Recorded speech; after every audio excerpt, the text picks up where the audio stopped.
Here's the front of Nikki's sweater.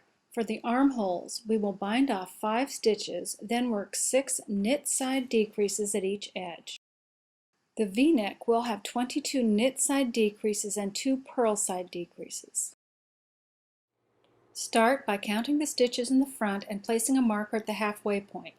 If you have an odd number of stitches, you'll place the center stitch on a holder. On Nikki's sweater, we have an even number of stitches, so the marker will be between the stitches, and on our first row we will make a stitch at the center to be placed on the stitch holder. We'll need 4 different yarns as markers on the V-neck.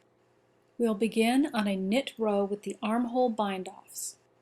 After the bind-offs, knit across the row, weaving in a yarn marking the bind-off row. Do this by bringing the yarn between the needles every 4 or 5 stitches.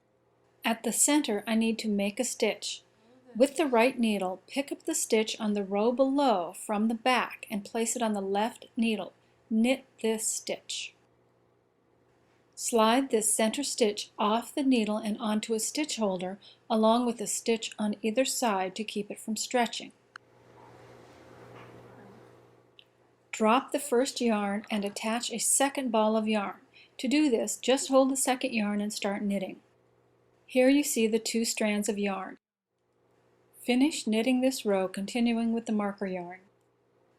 I turn the work, and at the beginning of this purl row I bind off the 5 underarm stitches.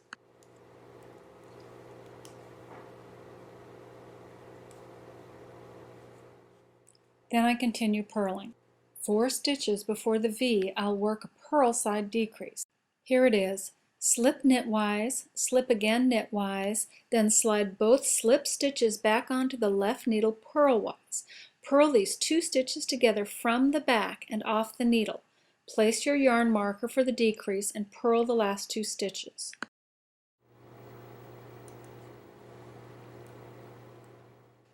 Drop this strand and start on the other side of the V.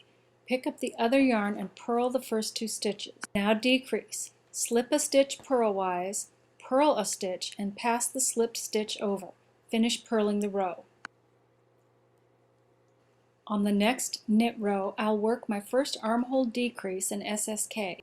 Slip a stitch knitwise, slip another stitch knitwise, insert the left needle in front of the 2 slipped stitches, then knit them both together.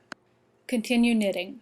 4 stitches from the center, I'll work my first knit side decrease on the neck edge and knit 2 together.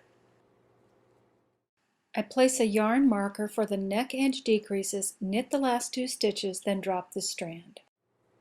I pick up the other yarn, knit 2, then work the other neck edge decrease in SSK. Slip 1 knitwise, slip 1 knitwise, insert the left needle and knit the 2 slip stitches together. Continue knitting.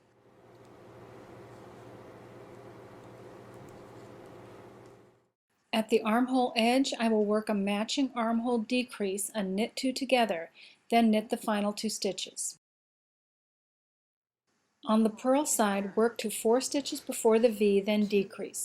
Slip 1 knitwise, slip another knitwise, slide both slipped stitches back onto the left needle purlwise. Purl these 2 stitches together from the back and off the needle.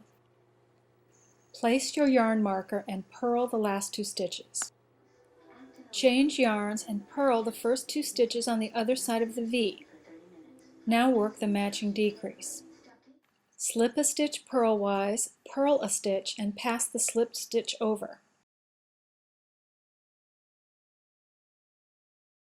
Finish purling the row.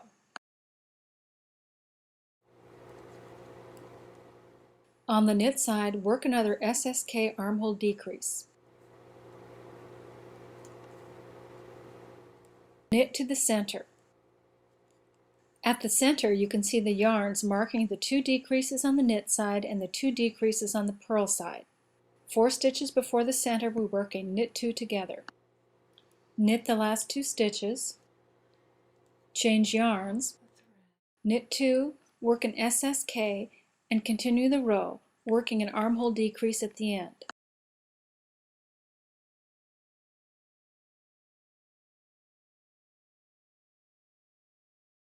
Be sure and check your row gauge after a few inches. Here is the completed V-neck with the 6 armhole decreases, the 22 knit side neckline decreases, and the 2 purl side neckline decreases. We are ready to work the shoulders and finish the front.